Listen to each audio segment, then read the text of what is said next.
Hi, thanks for being with me today.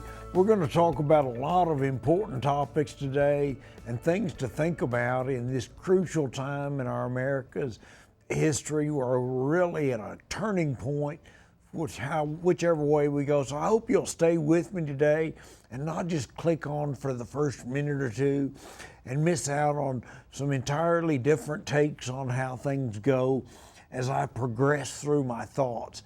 So blessings to you, and I hope that the peace that passes understanding is a part of your life. And if it's not, we'll talk later on about how you can get that total peace above all else, above all adversity. But you know, my central theme is loving your neighbor as yourself and how that manifests in all ways. And it can really be a dominant theme in your life that guides in how you interact with your fellow man, how you treat the world for posterity, for future generations, how we think of the yet to be born, and take care of them. So all this is vital, and I'm passionate about spreading the good news that salvation and total peace and eternal life exist for those who choose to worship God and love your neighbors yourself, and don't get stuck in a bunch of judgmental negativity or denying God's incredible role in our world. So we are at a time of crisis. I don't know about you, but this election shows such a sharp contrast with, continuing along traditional roles and keeping the status quo going, and a radical shift to the left of unknown proportions, changing traditions that have lasted for over a century, such as the number of Supreme Court justices, which has been at 9 for I think almost 180 years. I mean, this is really traditional, and to say we're going to change that, or to say I'm not going to say what I'm going to do until after the election, when around me people of my party are advocating for packing the court and changing the fundamental nature of the elected officials that have existed in the prior years, away from a court that respects the Constitution into a radical activist court.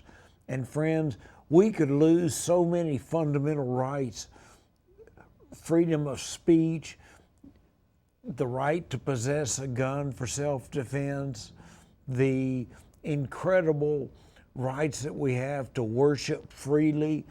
There could be so many things that happen negatively, friends, that we need to be very concerned about people that won't pledge to keep the Supreme Court at 9 and to respect it as the arbiter of the Constitution and not make activist rulings that sharply differ from the principles this country was founded on, of not taking rights away from the states and the federal government not becoming omnipotent. I'm very concerned, friends, and I hope you are too. I know that many of the people watching this, especially on the UA network, are traditional Christians, because this is a Christian station. You may be watching it on Roku, or you may be watching it online, and maybe you're not a believer. Maybe you say, there's a lot of things wrong with the way people preach Christianity, and I don't buy into those things. But friends, we can fall back to two things. Loving God above all else means putting Him as creator, as the giver of life, and as our Father who wants to have relationship with us. And the other is to love thy neighbor as thyself. And that means not being judgmental, not saying that person is bad and they're going to go to hell, but saying God loves them, and I hope they'll let the Holy Spirit into their life and find the true peace that comes with welcoming the Holy Spirit in. There is so much going on today that I'm going to bounce around a little bit, and I hope you'll stay with me, because one of the advantages of me bouncing around is there's going to be some topics you find really interesting, and others you go, oh my God, what a waste of time, I'm going to watch something else. But stay with me, friends, because it's all a theme that ties up with loving your neighbors yourself. Now, One of the things you do when you love somebody else is let them make choices in their lives of how they live their lives. And we have, just today I read in the paper, which may be old news by the time you view this show, or you may not have heard about it, but there are Democrats proposing an absolute ban on gasoline-powered cars by the year 2035.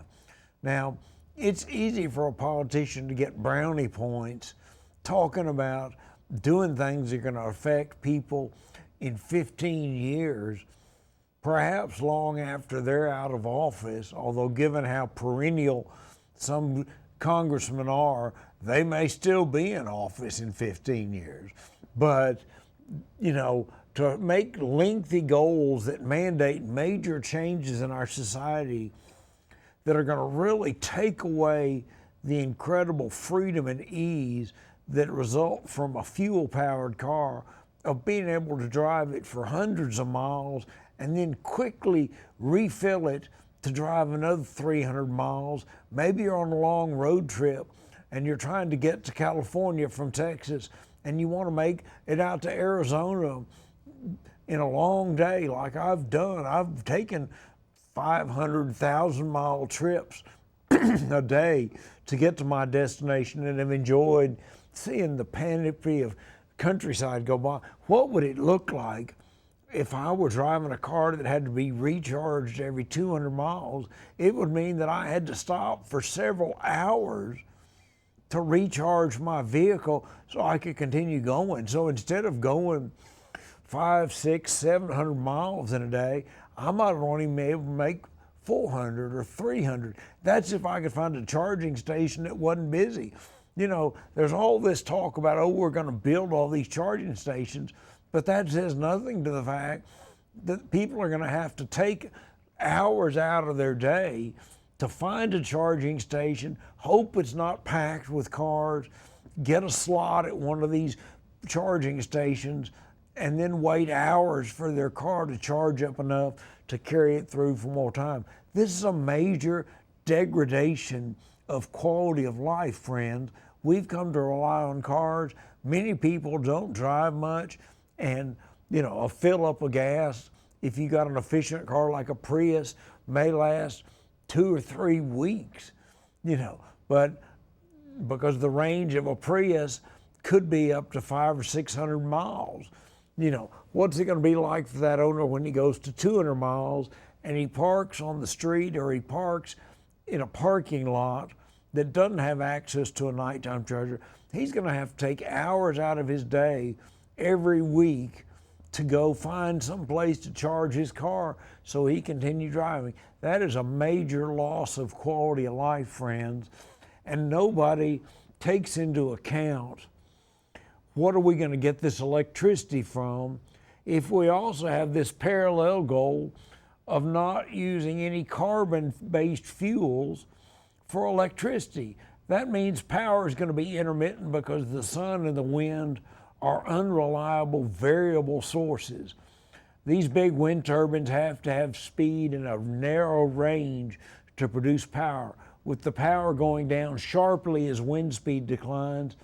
And at a high wind speed, they have to turn the turbine off so that it doesn't shred itself due to the centrifugal force of its blades spinning too fast. So friends, wind is not your friend, especially horizontal axis windmills that spin at enormous tip speeds, destroying birds and other flying creatures so badly that they can hardly be found, much less counted.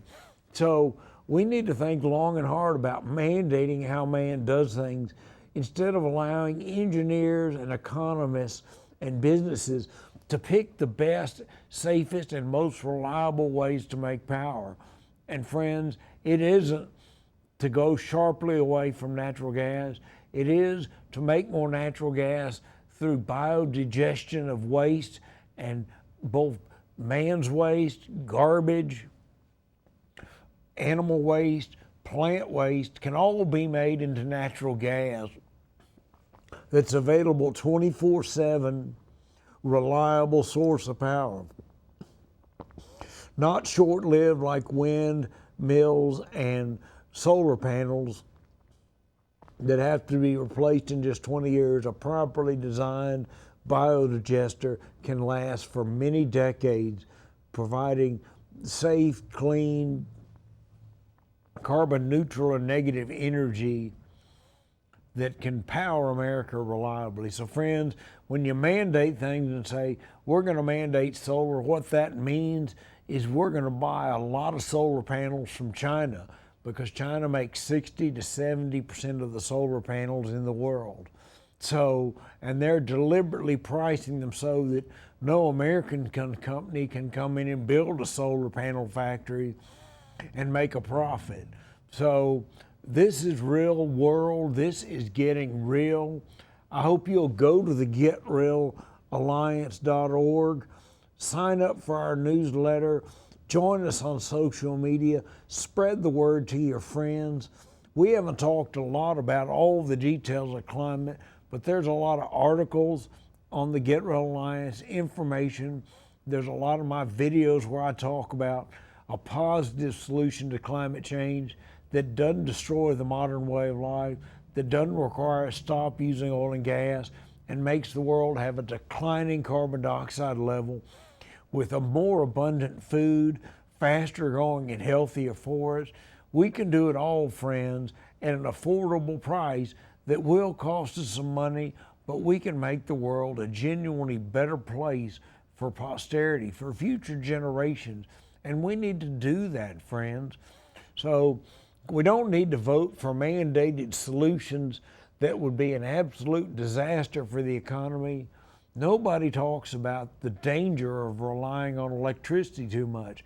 Everybody acts like because electricity is currently very reliable, that it's going to be reliable in the future if we rely on a radical shift to the way we make power from extremely reliable, long-lived generation sources, such as a natural gas turbine plant, to something that's intermittent and unreliable, like a solar panel farm that only makes power for up to 6 hours a day at a sharply declining rate.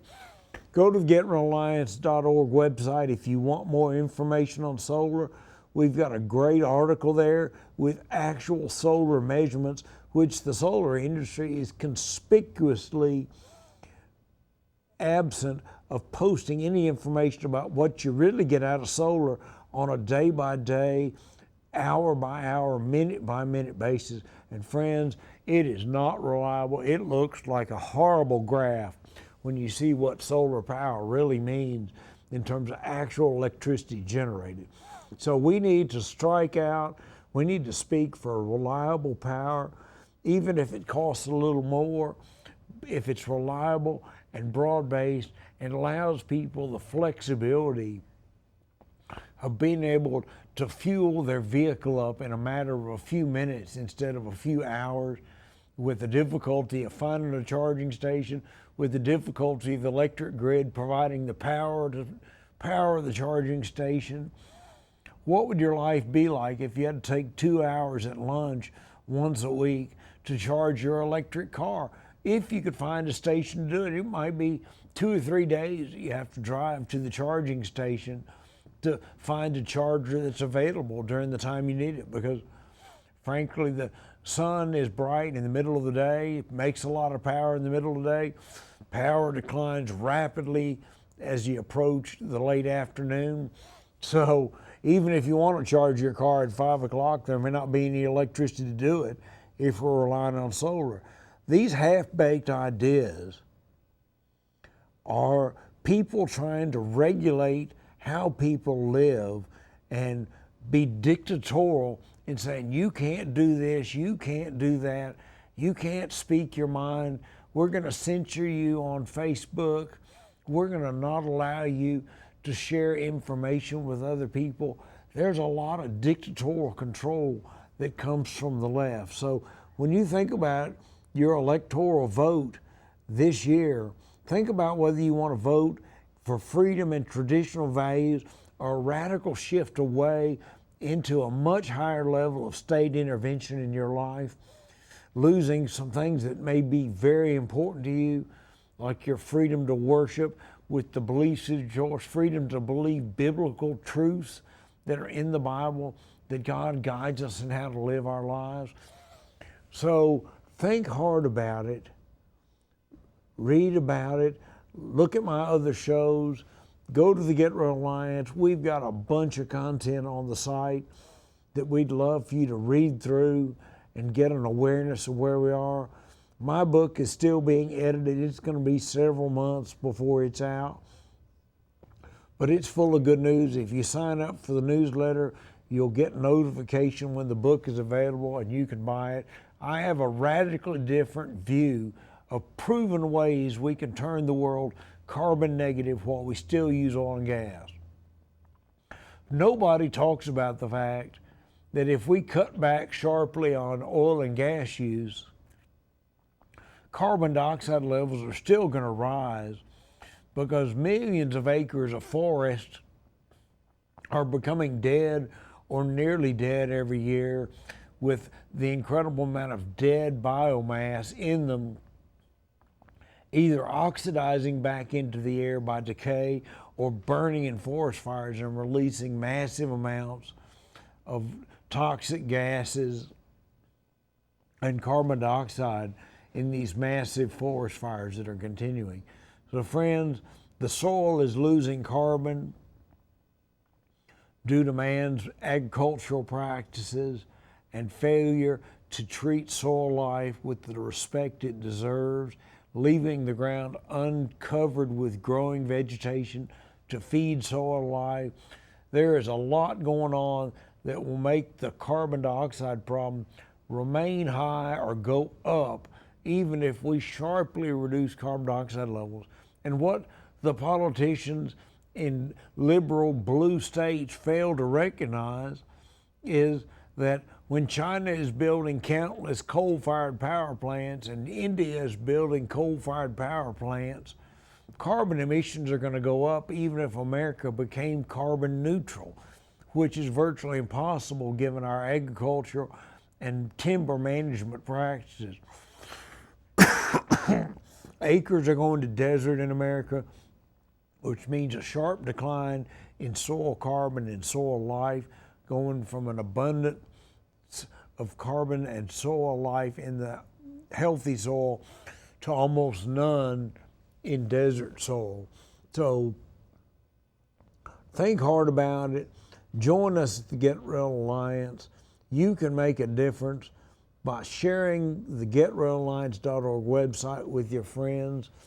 Do something positive to make the world livable for future generations by making some small changes today in the way we manage the land, take care of the forest, by remineralizing it and doing other incredible things that are very easy to do, but take a small change of mindset from being selfish and seeking immediate gratification at long-term expense, instead of thinking about loving our future neighbors, future generations, and saying, what can we do to be sustainable and reduce our use of earth resources so there'll be resources left in 50 years for our children or grandchildren. So, 50 years sounds like a long time, friends, but it seems like I remember high school like it was just yesterday when it's been over 40 years. We can do something about it, and we need your help. We need your donations. We need you to sign up.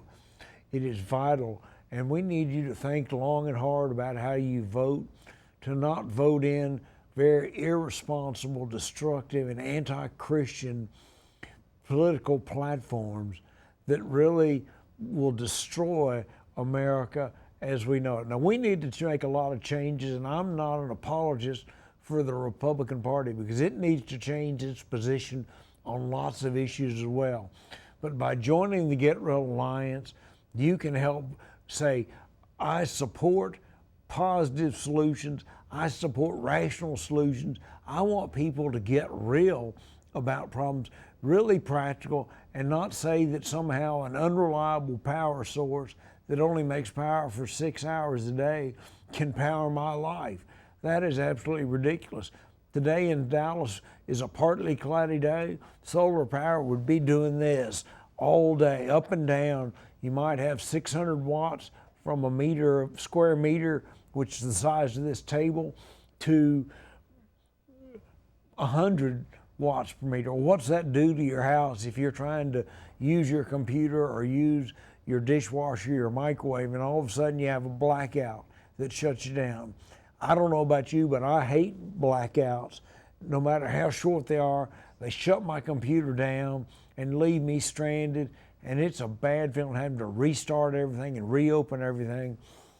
You may tell that I'm a guy that kind of bounces around on a lot of topics, and I do, and I like to have a lot of programs open so I can jump from program to program. I love the power of my personal computer, but it takes reliable power for it to function. And friends, I want our grid to remain reliable, where power outages are a rare occurrence that happens very shortly, and power is quickly restored in almost all cases. So we could go to brownouts for hours, even days, if we come to rely on solar power, so that a cloudy period of time means that the batteries, if they exist, all deplete, and we are in the dark, friends, in the dark. Don't think we can't develop an unreliable, unhappy living condition if we make bad choices, because bad choices add up, friends, and our government is making bad choices, and I need you to advocate. I need you to share this TV show with your friends, encourage them to sign up.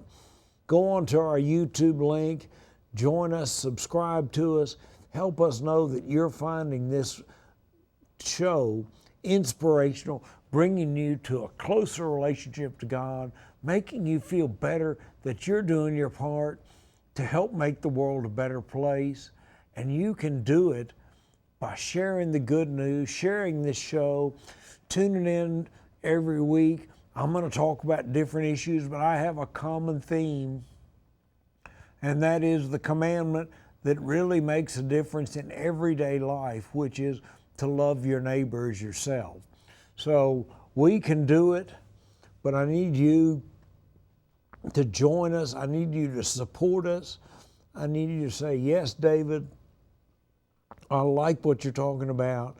I want to return the church to fundamental, simple truth of the two commandments, and leave all of the debris, leave all of the political commentary about all the details that are divisive, and push people away from Christianity. And yes, friends, a lot of people have left the church who were born into a Christian home, have drifted away, and we need to be sad about that and say, what can we do? And what we can do is let God's love shine through us towards them, uplifting them, treating them with respect, even if we disagree violently with them.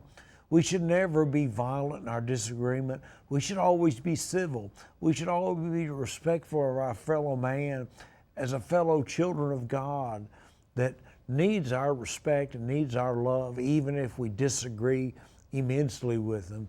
So I have friends that have very different political opinions than me, and I treat them with respect and, try to have a civil conversation with them and appreciate them as human beings and listen to their viewpoint. So it helps me perfect mine. But friends, loving your neighbor is the message that we need to get to. We need to really think about future generations. We do need to think about the unborn who are children of God, about to start breathing air and enter the life. And we need to respect that life and not intervene in the life process. So that's what I say. I feel like we need to love our neighbor, of all sorts of neighbors, from our previous generation that's getting old and take care of them, to the homeless on the street, to the needy person that's lonely and needs help, to the mentally ill. There are so many things that we need to do, friends, and you can go to the Get Red Alliance, join us, give us comments, and give us monetary support if you can at all. We desperately need money to fight the fight to bring reality, to bring rationality into politics, into the way people live, and not have this foolish foolery of thinking that you can have unreliable power sources provide a quality of life, and that somehow all the people who park on the street and park in apartment building parking lots are somehow going to be able to charge these mandated electric cars, when the reality is the electric grid can't handle 10 million charging stations scattered around the city, drawing huge amounts of power at times when the sun isn't shining, the wind may not be blowing good, or it may be blowing too fast, shutting down the wind turbines. Friends, we need to be realistic about things. There are positive solutions, and the good news is we're going to talk about them all on the GetRealAlliance.org, and you can join us, you can spread the word, you can join us on social media and make a difference. Your vote is important this year, but your support of the Get Real Alliance can have much more impact, because there's a herd mentality of irrational people who are saying that a senile old man is a better choice, who can't even complete a couple of sentences without fumbling around, can be an effective leader of this country. Friends, that is irrational thought. I don't like the way Trump tweets. I don't like some of the things he says, but he's done some great things for this country. He's fought back against people that were taking advantage of us, like Germany, relying on us for a big part of the defense without paying their bills, renegotiating our agreements with Mexico and Canada in a much more favorable way, standing up to the Chinese, who are anti-American, anti-Western, taking advantage of us and trying to dominate the world. We need to stand up to them, and we're getting some things done. So support the right choice to have the status quo going. We're officially nonpartisan, but I can speak my mind, and I'm not giving you the official Get Real Alliance mantra, because we are officially nonprofit and officially nonpartisan, but we can vote against policies that are bad. And friends, we can advocate against those policies. And the Democratic platform is filled with evil ideas that will destroy the American way of life and lead to a much lower quality of life for you. So think hard about it. Be thoughtful and love your neighbors yourself, and have that peace that passes understanding. Take care and tune in again.